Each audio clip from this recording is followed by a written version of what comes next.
بسم اللہ الرحمن الرحیم۔ آئیے ہم سب یہ باتیں جاننے کی کوشش کرتے ہیں کہ نمازیں سب سے پہلے کس نے پڑھی۔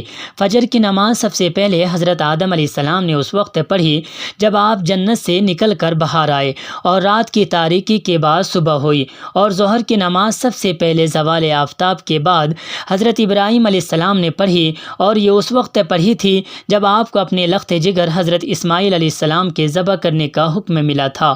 اور عصر کی نماز سب سے پہلے حضرت یونس علیہ السلام نے پڑھی کہ جس وقت آپ مچھلی کے پیٹ سے صحیح سالم نکلے تھے اور دوبارہ زندگی پائی۔ اور مغرب کی نماز بطور شکریہ حضرت عیسیٰ علیہ السلام نے سب سے پہلے ادا کی، اور عشاء کی نماز حضرت موسیٰ علیہ السلام نے اس وقت ادا کی جب آپ مدین سے نکلے تھے۔ اور اب ہم سب مسلمانوں پر یہ پانچوں نمازیں فرض ہے۔ کتاب دیکھیے در مختار، دوسری کتاب فضائل نماز۔ ہو سکے تو آپ حضرات ہمارے چینل کو سبسکرائب کر لیں تاکہ نئی آنے والی ویڈیو آپ تک جلد سے جلد پہنچ سکے۔